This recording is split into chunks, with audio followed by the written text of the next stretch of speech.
Salut à tous, c'est Gabi, et bienvenue sur ma chaîne. Aujourd'hui, je vais vous parler d'un concept qui peut changer votre vie, l'état de flow. Vous savez, cette sensation de plénitude et de satisfaction que vous ressentez quand vous êtes totalement absorbé par une activité qui vous passionne.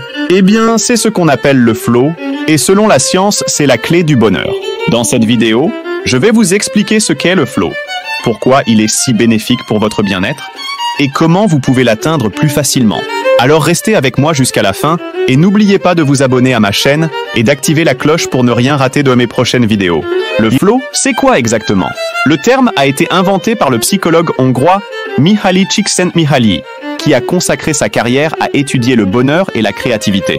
Il définit le flow comme un état de conscience optimal, dans lequel on est totalement immergé dans ce qu'on fait, sans se soucier du temps, du stress ou des distractions. C'est un état de grâce où l'on se sent à la fois maître de soi et en harmonie avec son environnement.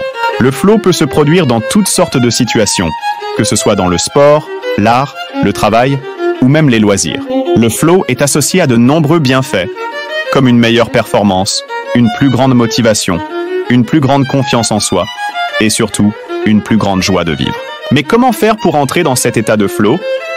C'est ce que je vais vous révéler dans la suite de cette vidéo.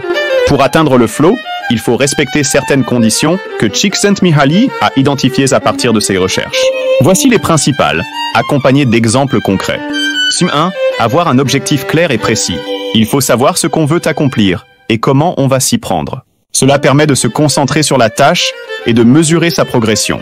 Par exemple, si vous voulez apprendre une nouvelle langue, vous pouvez vous fixer comme objectif de maîtriser un certain nombre de mots ou de phrases par jour et de vérifier votre niveau avec des tests ou des applications. 2. Avoir un niveau de défi adapté à ses compétences. Il faut trouver le juste équilibre entre la difficulté et la facilité. Si le défi est trop facile, on s'ennuie.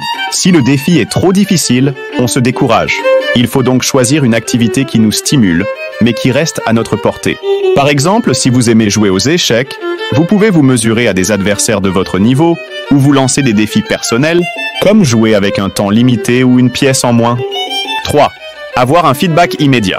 Il faut recevoir des informations sur les résultats de nos actions qui nous permettent de nous ajuster et de nous améliorer. Cela peut être un score, un commentaire, un applaudissement ou simplement notre propre ressenti. Par exemple, si vous faites de la musique, vous pouvez vous enregistrer et vous écouter ou demander l'avis d'un ami ou d'un professeur ou encore jouer devant un public. 4. Avoir une attention focalisée.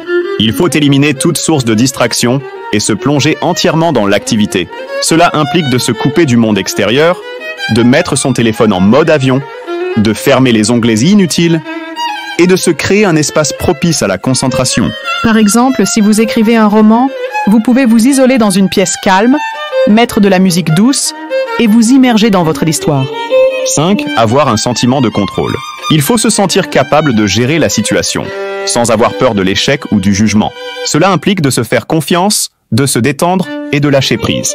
Par exemple, si vous faites du yoga, vous pouvez vous concentrer sur votre respiration, votre posture et votre équilibre, sans vous comparer aux autres ou vous inquiéter du résultat. 6.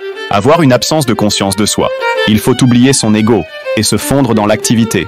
Cela implique de ne pas se soucier de son apparence, de son statut ou de l'opinion des autres.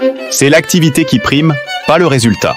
Par exemple, si vous faites de la peinture, vous pouvez vous laisser aller à votre créativité sans vous préoccuper du style, du sens ou de la valeur de votre œuvre. 7. Avoir une distorsion du temps. Il faut perdre la notion du temps et se laisser emporter par le flux.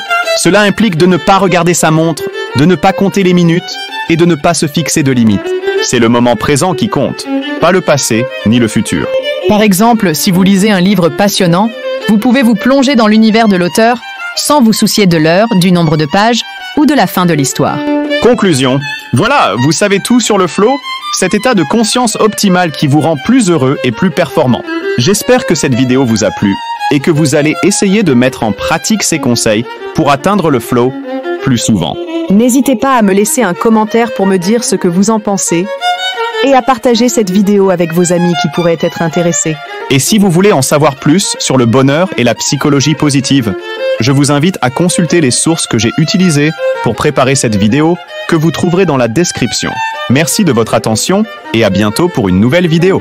Avant de vous quitter, je voudrais vous rappeler de vous abonner à ma chaîne si ce n'est pas déjà fait et d'activer la cloche pour recevoir une notification à chaque fois que je publie une nouvelle vidéo.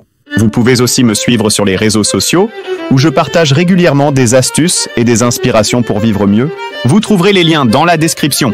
Sur ce, je vous souhaite une excellente journée et je vous dis à très vite